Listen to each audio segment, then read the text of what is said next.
It's 12:03 and we have a pretty good group, so I think we can go ahead and get started. And on behalf of the Science Policy Outreach Task Force, SPOT at Northwestern, I'm really thrilled that everyone is here today.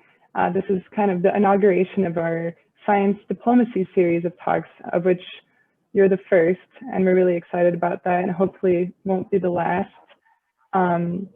Before we get started, just a couple logistical things. Everybody, if you can make sure you stay on mute during the talk. And second of all, if you have questions, please feel free to put them in the chat. We'll have a time at the end reserved for asking questions. And during that time, you can also raise your hand using the raise your hand function. I think it's under participants, if you want to ask questions.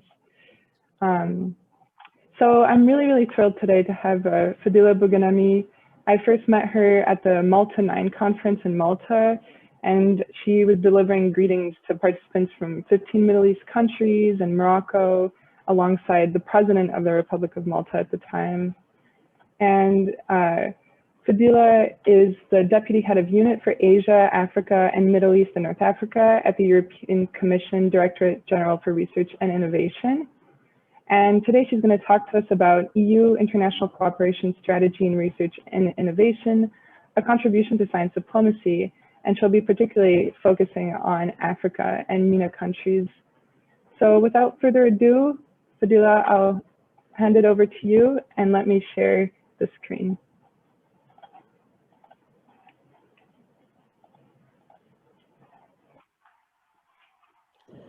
Thank you very much, Emma, for this very kind introduction. Indeed, I will give you an overview of the EU International Scientific Cooperation Strategy, which is designed in a new communication that we will very soon be delivering, the global approach to research and innovation. And I will also give you an overview of the main instrument, which we use in DG Research and Innovation in order to deploy this strategy. This instrument is known as Horizon Europe instrument. And I will indeed, as you said, Emma, make a specific highlight and a specific focus on our cooperation with Africa and with the MENA countries, and the way we contribute, or the way we think we contribute to science diplomacy. So, as you can see in this first slide, EU Global Approach to Research and Innovation, this is actually the name of the new communication on international cooperation strategy, which was agreed upon by the commissioner in charge, the European Union Commissioner in charge for Research and Innovation, Commissioner Maria Gabriel, who presented the approach as a strategic tool to respond to political priorities and to try and support the EU interests as they've been spelled out by President Ursula von der Leyen. Slide number 2, please, Emma. This renewed strategy, as I said, will take the form of a specific communication of the Commission,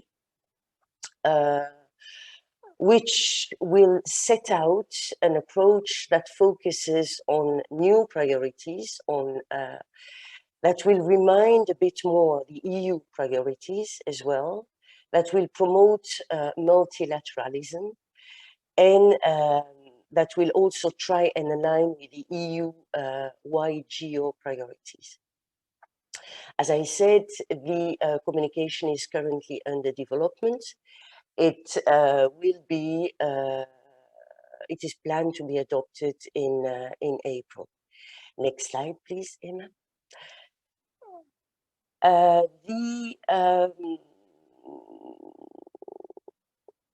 The strategy has a number of let's say, strategic priorities. It aims at better reflect the current geopolitical environment, and it will focus mainly on the green transition. You might have heard about the European Green Deal that was launched by the President of the Commission, Ursula von der Leyen, and the idea is really to try and use research and innovation in order to support this European Green Deal. We work in cooperation with a number of countries, with a number of regions. Many of them do have their Green Deal as well. And what we try and do is actually to cooperate in order to all reach, let's say, this ultimate aim. Of course, the crisis that we are all confronted with at the moment, the coronavirus, COVID-19, is of course in all the minds, and it has had a major impact in terms of increasing international cooperation. And of course, one of the immediate decisions that were made was actually to enhance cooperation in the area of health, in the general area of health. Of course, vaccines are currently at the heart of this strategy, but let's say health as a whole, including access to health in some of our partner countries and partner regions, is also at the heart of this new strategy of cooperation in the domain of health. And of course, the other transition is the digital transition that we are trying to reach with this strategy, with the instrument Horizon Europe that I will tell you about in a little while. One thing that we are trying as well to put the focus on is the notion of innovation. We have a problem in Europe to bring the product of research into the market. And we decided with our new strategy, including the strategy of international cooperation and our new instrument that was actually very recently adopted, Horizon Europe, to insist on the notion of innovation. What is the idea at the global level? The idea is really to create global alliances to deliver on global priorities which are of interest to both to the EU and to our partner countries and partner regions. Next slide, please.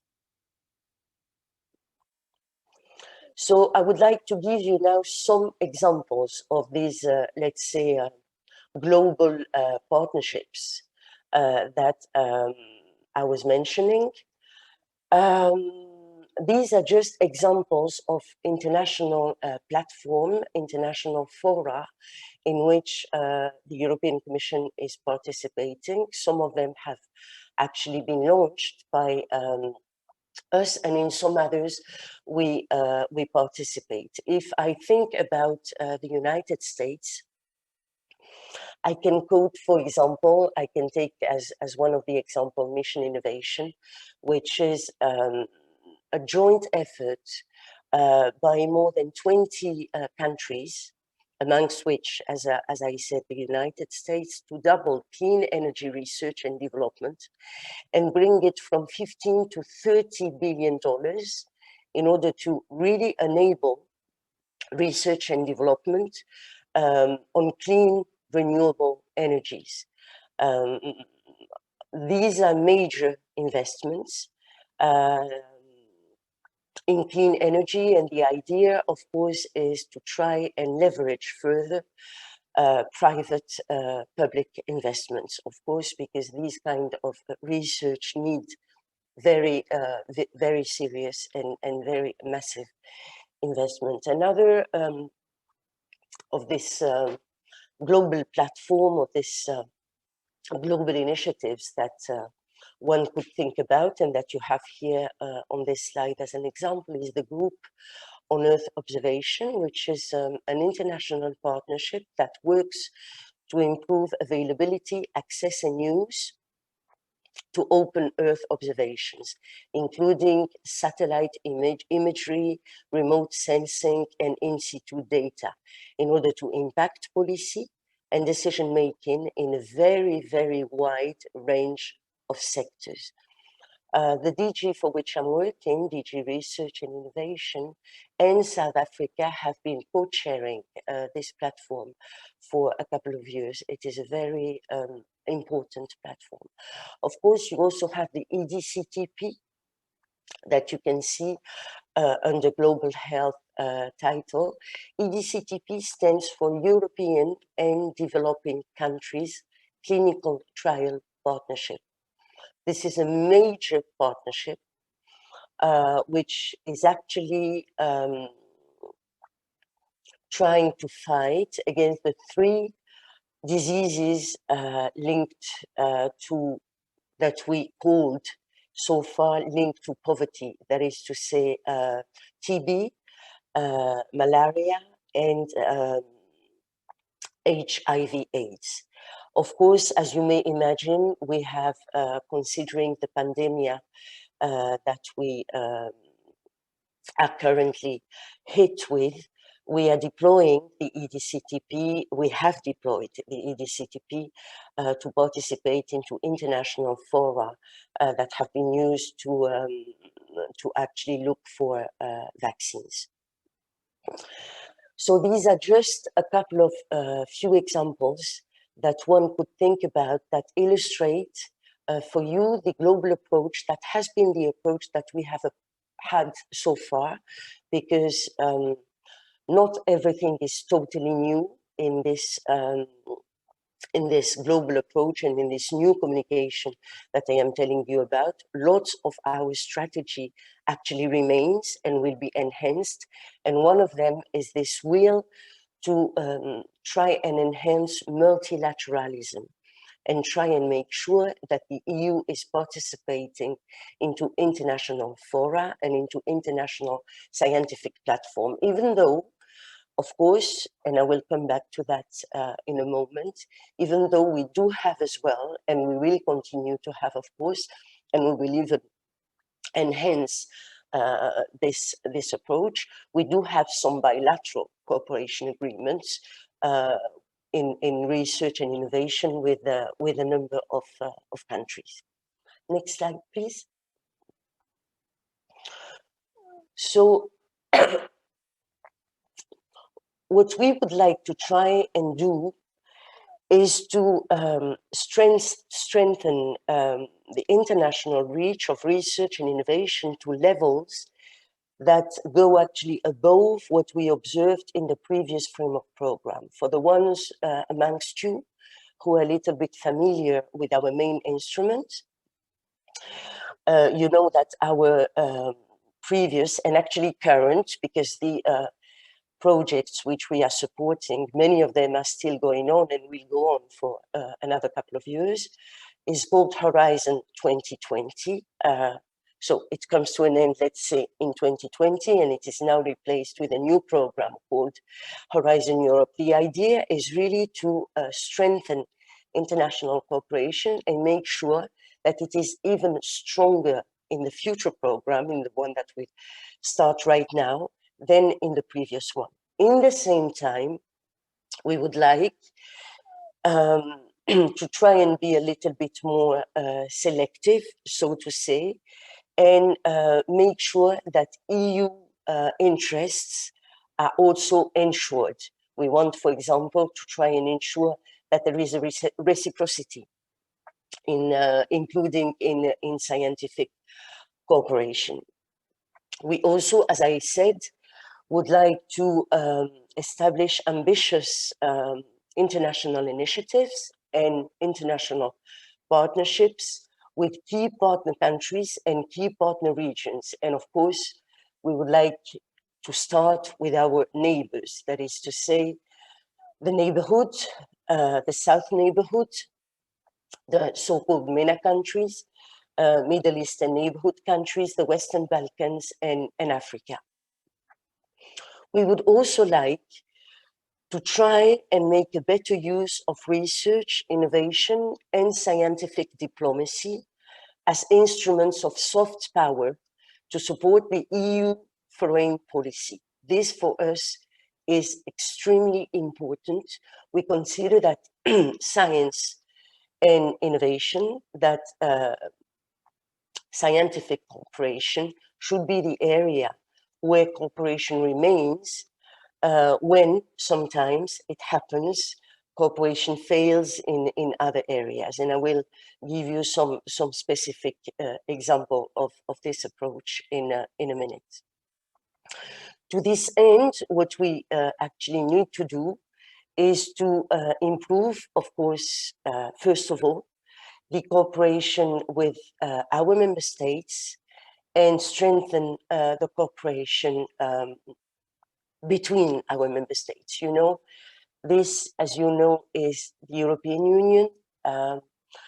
I work for the European Commission. We are talking about 27 member states that do not always agree on the level of international cooperation because the program that I just told you about, Horizon 2020, and its successor are programs which of course are mainly European programs. My job working for the international cooperation part of this program is to make sure that the international bid of this program is more and more important, because we believe that this is part of the solution.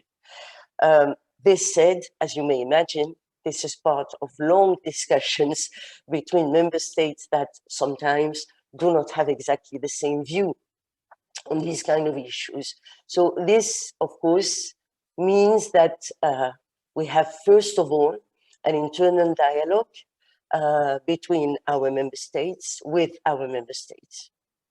And then, of course, we need to have, and we need to pursue with this new approach, a dialogue which is actually already ongoing, as I was telling you, with the whole world. And as such, we actually consider that it is, so to say, science diplomacy in action. Some examples now, I would like to give you a couple of examples of these dialogues that we have with third country partners and third country regions. Next slide, please, Emma. So the first example that you can see now is the cooperation that we have with Africa. First of all, you need to know that if you talk about Africa as sub-Saharan Africa, we have only one cooperation agreement with only one country, and this country is South Africa. So let's say that the margin of maneuver is quite important. There are a number of countries with which we will be discussing in the near future. I'm thinking about Kenya, I'm thinking about Ethiopia, I'm thinking about Nigeria, and a number of others. I'm thinking about Rwanda, and a number of others that will probably apply to have a cooperation agreement together with the EU, and that means together with the Directorate General for which I work, DG Research and Innovation, in order to strengthen further the cooperation between the European scientists and the scientists of the country. So these bilateral agreements are considered as very important agreements, but we also have some agreements at the Pan-African level. We have a dialogue which is going on for quite a while with the African Union Commission. It started actually in 2007, so it's been quite a while. And we call it the high-level policy dialogue. You might find this known as HLPD in research and innovation.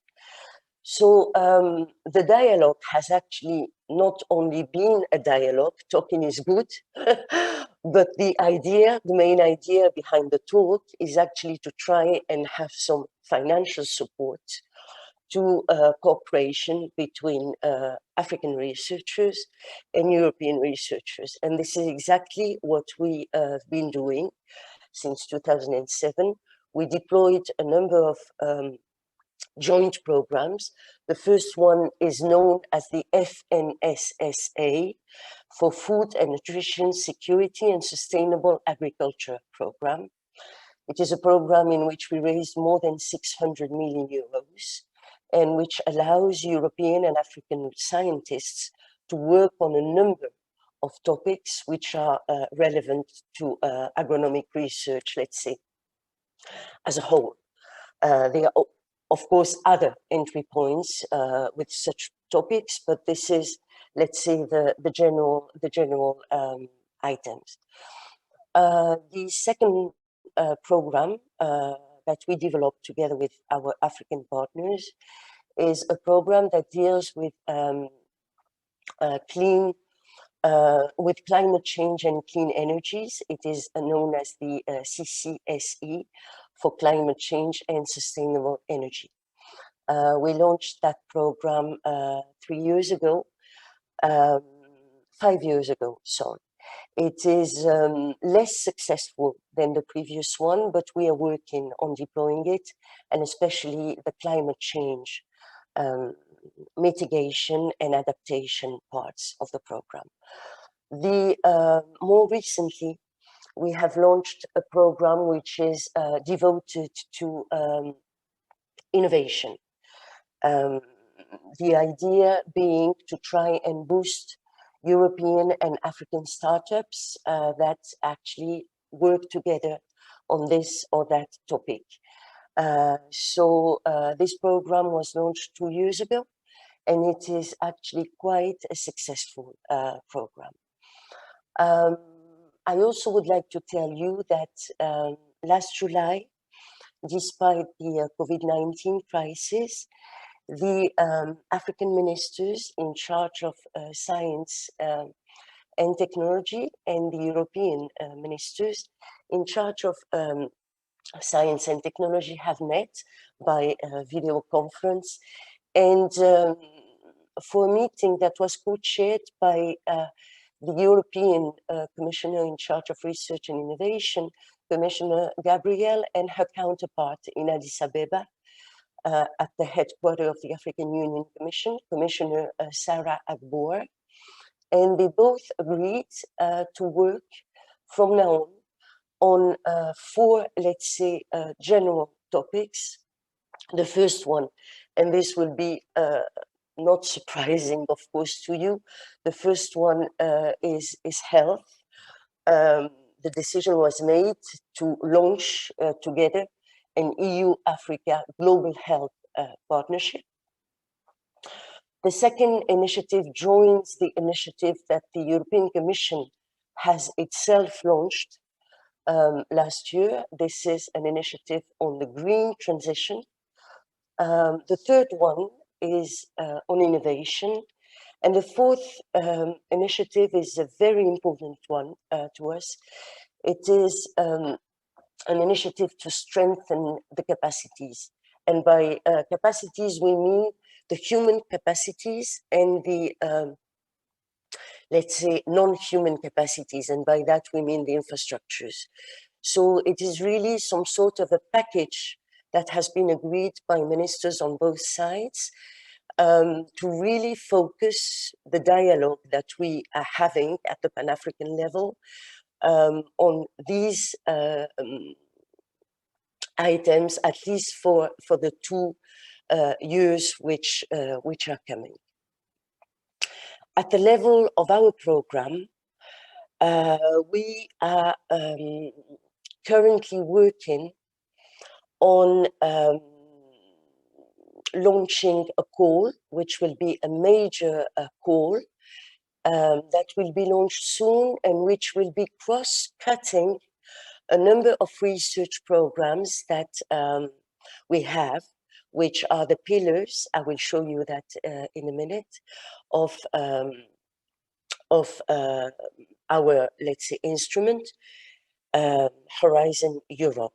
So Horizon Europe is structured on calls for proposals that we publish on a very regular basis.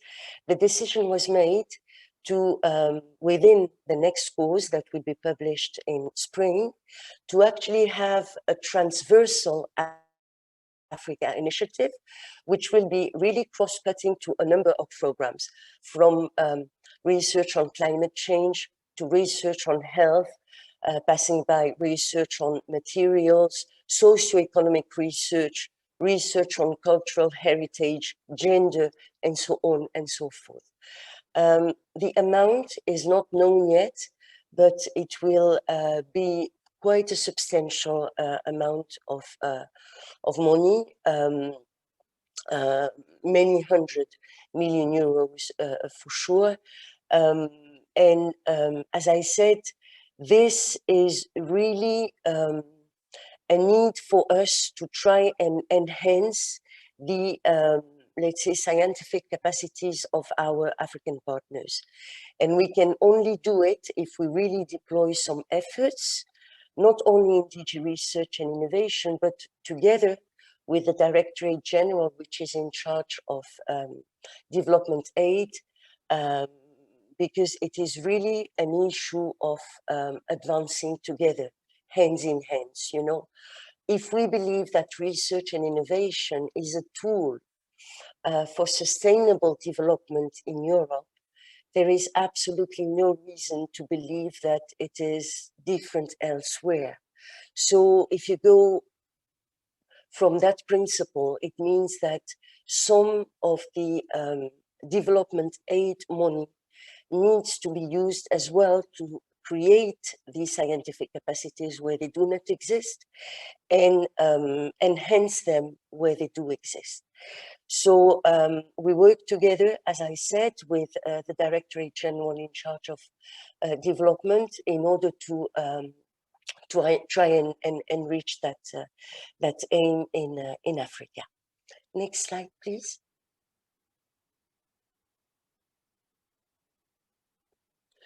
So this is another of the, let's say, important geographical area in which we are working. The Middle East and Northern African region. So you need to know that in this region, in the MENA, we have a number of agreements. Some of them are known as cooperation agreements. Some others are known as association agreements. I will not get here, we would not have the time into the details of that. We might come back to that during the discussion. But just for you to know that when you are associated to the program, you have the same rights and the same duties as a European member state. The rights means that all of the program is open to the participation, as long as, of course, you succeed to the selection process, which is a very, very, very selective one. But let's say, on the other hand, the countries which are associated to the program need to pay and to contribute to the program. So this is important, whereas the others do not co-fund the program. But with the others, we also have some privileged, let's say, cooperation that materialize through the what we call the Research and Innovation Cooperation Agreements. So we have a number of these ones in Northern Africa, actually with the 3 Northern African countries, Morocco, Tunisia, Algeria, and in the Middle East, we have 2, in Jordan and in Egypt. We also have association agreements in the MENA region, one, of course, with Israel for a very, very, very long time, Israel being one of the most successful participants to our framework program, and to our actually international strategy, very, very successful partner.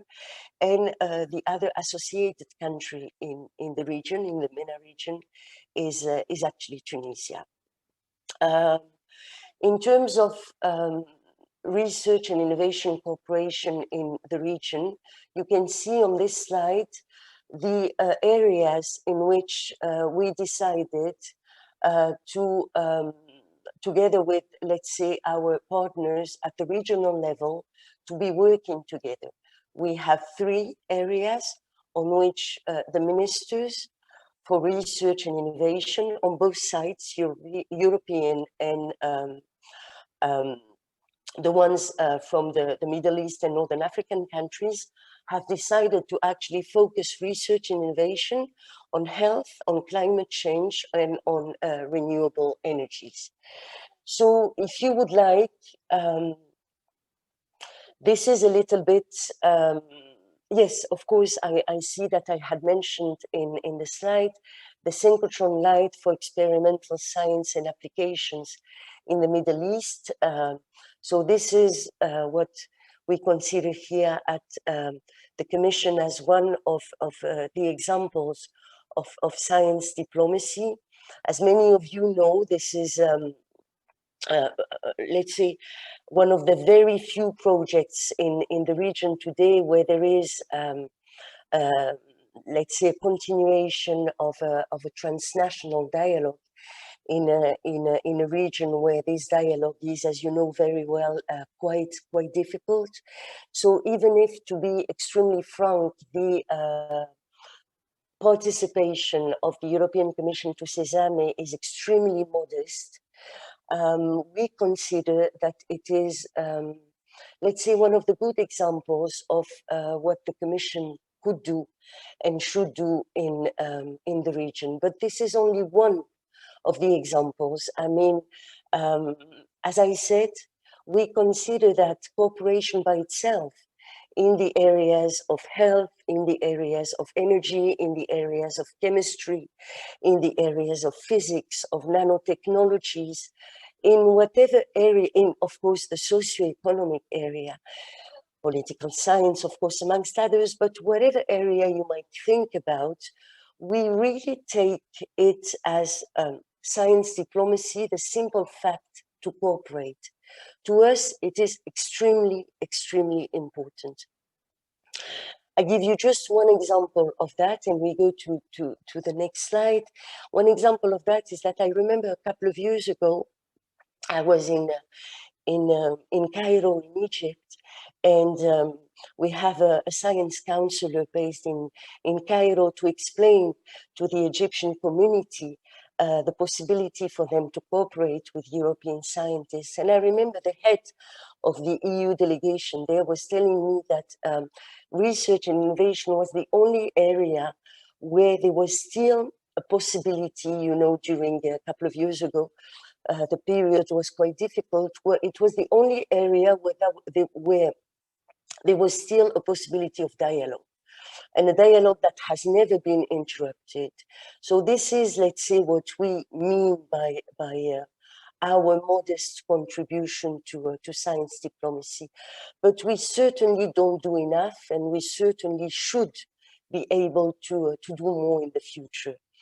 And our way to be doing more in the future, whereas you think about the bilateral cooperation with the partner countries or the regional cooperation, because in the end of the day, what we are talking about are cooperation through international projects.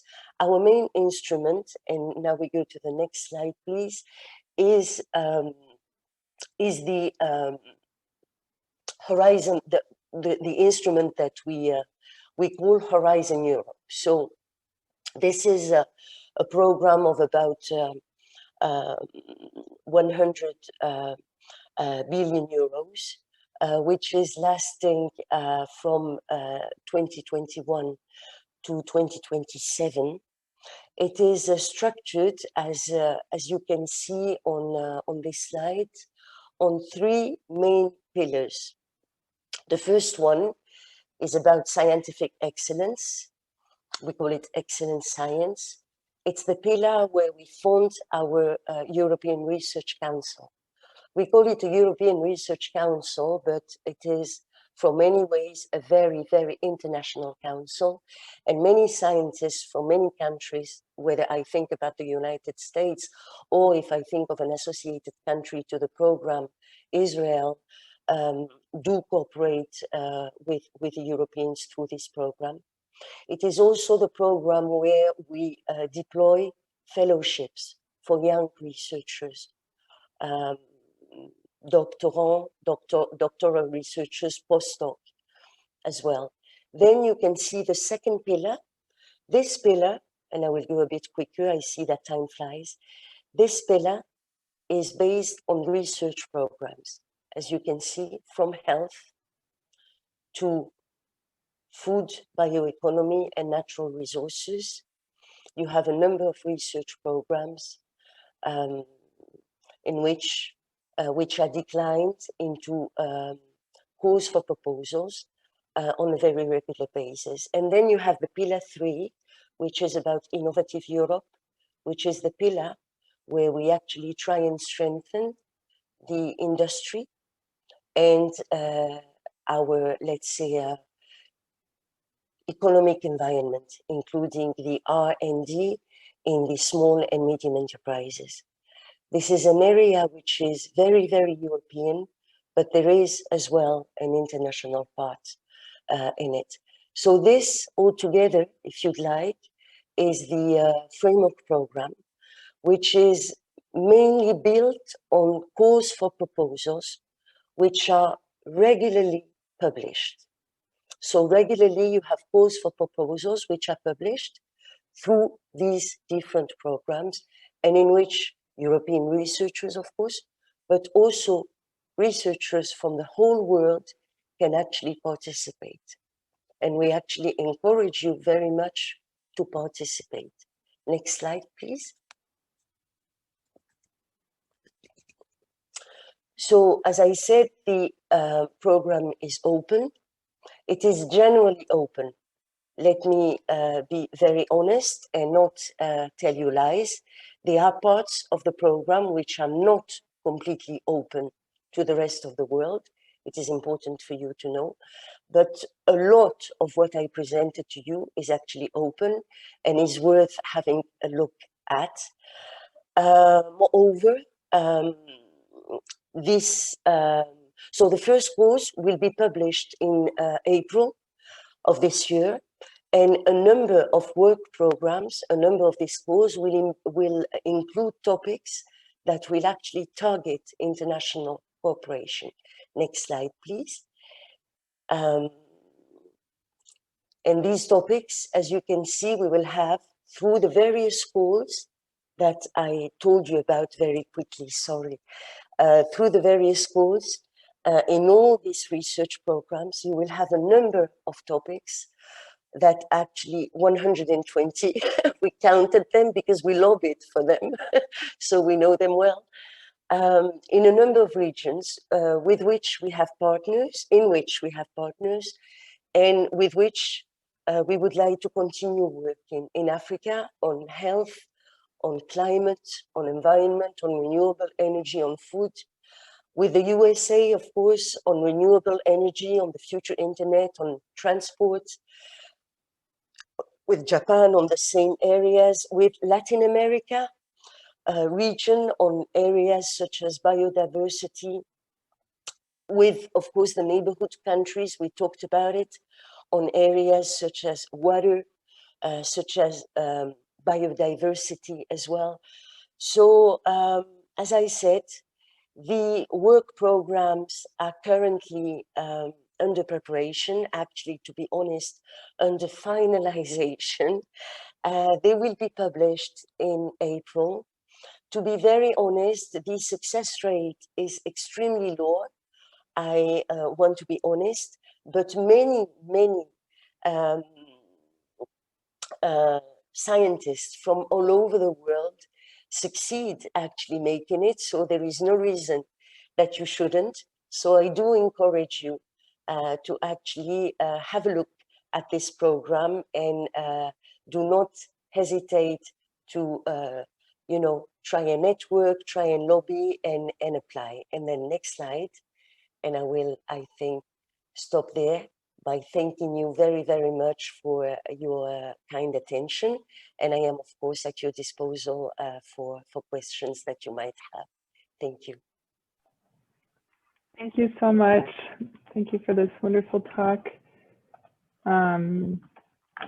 So we have questions, some of which were submitted in advance. So maybe I'll start with one of those. And in the meantime, if you have questions, please feel free to put them in the chat or raise your hand if you'd like to unmute yourself. So one question, do you have experience in water diplomacy in the Sahel region? And if so, could you elaborate on some of these efforts? So yes, we follow closely water diplomacy developments in the Sahel region. It is an extremely important topic for the EU. We actually follow it. We do have some research that address this issue. We actually try as well to introduce other perspectives within the so-called water diplomacy, perspectives such as, which are important to us, such as the gender perspective and the empowerment of women, which we believe is extremely important in this area of Sahel, together with the participation of local communities. Now, of course, what we do is done in DG Research and Innovation by scientists. It is one thing that the scientists do what they, let's say, know how to do, that is to say science. It is another thing to have an impact on the policymakers, of course. And this is, of course, done at another level. We try to, not to say that we don't, but I would lie to you if I was trying to claim that we always succeed. It is, I'm afraid, not always the case. Thank you. Falguni, I think, hopefully I'm not mispronouncing your name. I see you have a lot of questions in the chat, so maybe I can start with one of them. How can open science and open knowledge systems support the achievement of the SDGs? What are the barriers, risks, and opportunities? Which innovative models hold the greatest promise? So I guess a question about open science and open knowledge. So we, indeed, the Sustainable Development Goals is something which is extremely important to us. And we actually, if you look at the framework program, because it is called like that, Horizon Europe is the framework program for research and technological development. If you look at it, we actually claim that we support the Sustainable Development Goal and that a number of our initiatives should actually support the goals. We, as I said, a lot of what we are doing in Africa, we are doing it with the Directorate General, which is in charge with the European development.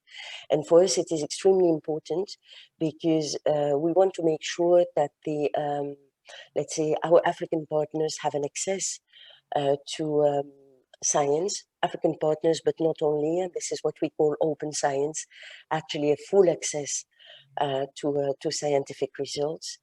And when we talk about the African partners, of course, we also need to make sure that research is embedded within the various sectors that we support at the EU. You know, the way we work with Africa at the EU, when you talk about development aid, you have a number of sectors that you support, like, let's say, water, sanitation, health, just to think about these ones, or struggle against poverty. We believe that you need research to actually be injected into all of these sectors. But of course, this is not to be taken for granted. We also believe that you need to create infrastructures in a number of countries. But again, if you devote some investment here, it means that you take the money from there. So it is not that easy, but it is something that, yes, that we work upon, and we work upon together with our partners in Addis Ababa at the headquarters of the African Union Commission. Thank you. And another question from Zafra. Does the EU support collaborations for science diplomacy through science education in the MENA region? Hello, Zafra. It's a pleasure to see you. Hello. Yes, absolutely. And you know, the good news is that the new commissioner, I mean, she's here for a couple of months, but with this pandemic and the whole crisis, I mean, everything stopped. So I have the feeling she's still new, but it's still a new college. And Maria Gabrielle Zafra, mind you, is actually the commissioner who is in charge of research and innovation. So this is our Directorate General, but also the Directorate General in charge of education and training and culture. And this is new. Actually, these two Directorate General in the past were actually led by two different politicians and two different commissioners. So having this commissioner leading the two GGs is very good. And she insists in this communication that I presented to you is actually about research and innovation and about education. And she actually insists, and I think she is right, to really make sure that we take them together. And I think that, so the MENA countries are clearly one of the, let's say, specific regions mentioned as such in the new communication, which is to be published in April, on the global approach of the EU in terms of research and innovation. So the answer is yes, absolutely. And so I hope that we will actually be working together. Thank you. We have a question from Pierre Bruno Russini asking, could you please go deeper on the link between geopolitical priorities of the EU and the geographical priorities of R&I cooperation? All you examples were about relations with LDCs. What about emerging scientific powers, China, India? What about the specific case of the EU-Russia relationship? With Russia, the political relation is bad, but what are the prospects for R&I cooperation? Thank you. So, as I said, the program is completely open, but it is true that with a number of countries, the relationships are not, let's say, as open as with others. China has been given as an example. It has recently become quite obvious in our areas of cooperation, where Chinese interference in academia and research was kind of identified as a real threat to the EU's values. It is clear, and EU relations with China must fully take into account the differences between our two systems. EU member states share a vision which, as you know, is a pluralistic vision, and civil liberties, while Chinese policy and practices, as you know, dictated at the central by the state. So we do share, it is true, in DG Research, some concerns that reciprocity, a level playing field, a fair and undistorted innovation ecosystem, and standards of ethics and integrity. So we share some concerns about all these topics, and we try let's say, we are ready and we try to adapt the way we cooperate with China in all our sectors, but we try, I'm going to be extremely honest to you, in the new strategy to, let's say, preserve a little bit more the EU interest and the EU know-how, much more than what we did in the past. That's very clear. I did a focus in my presentation on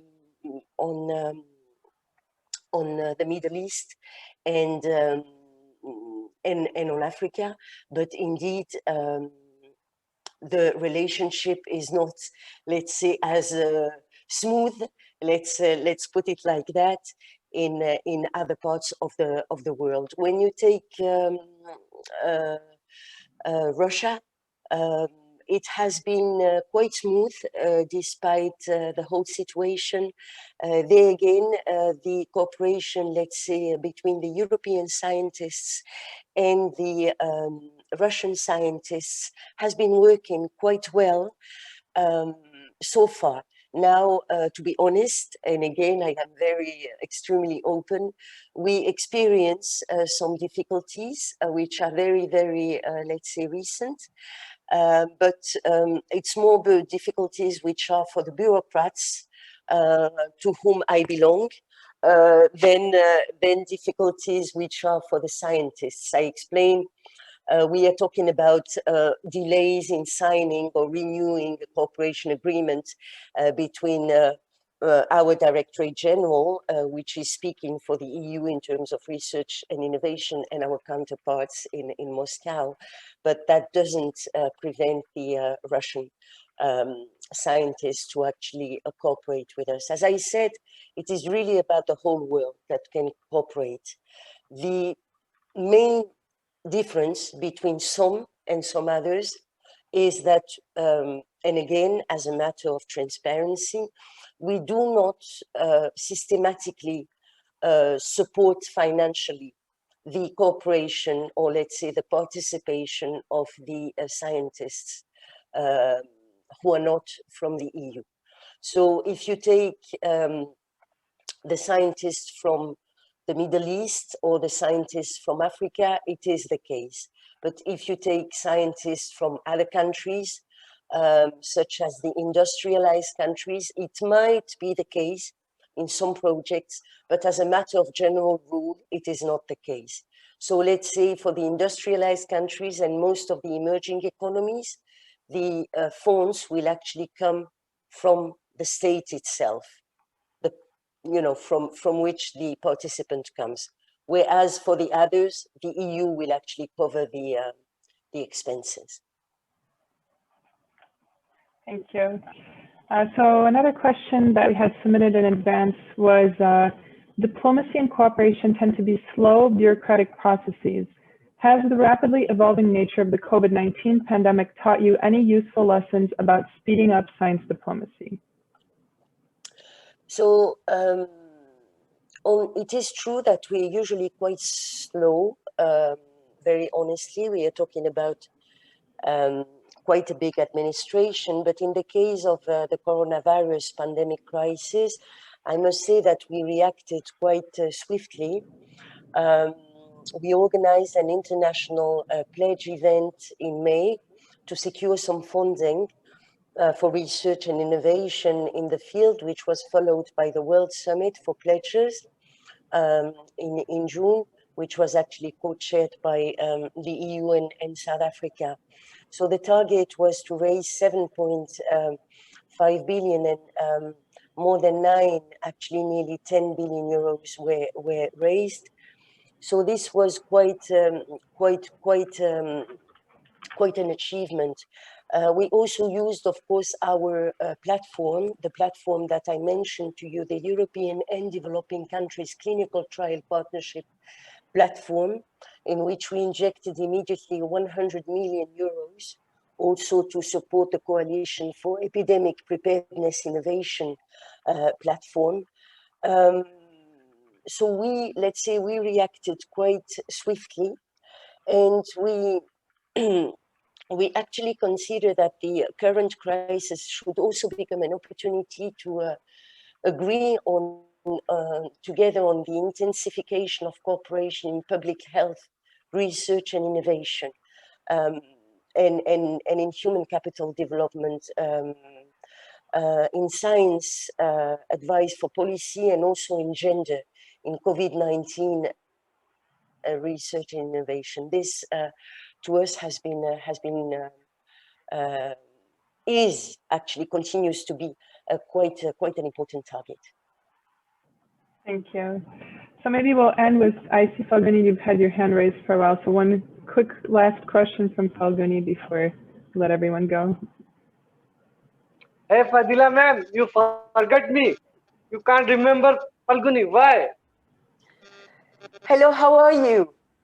I'm fine. I can't believe that my madam forget me. My apologies. Thank you, ma'am.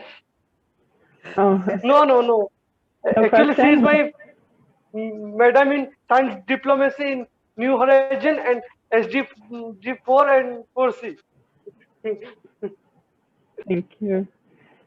All right. Well, thank you so much, Fadila. We were really, really honored to have you today. Thank you for your wonderful talk. And I think we're all excited to see exactly what's going to be in the new EU framework coming out in April 2021 and look at the calls and everything. Thank you to everyone who was here today and who made it to the end with us. If you're interested in more events like that, be sure to follow us on Twitter at SpotForceNU. You can also email us, spotforcenu@gmail.com if you have ideas of other topics related to science diplomacy you'd like to hear or other speakers. And without further ado, thank you again. You can all applaud Fadila. Have a wonderful rest of your day. The honor was mine. Thank you very much, Emma, and thank you to all. Thank you. Thank you. Bye. Bye.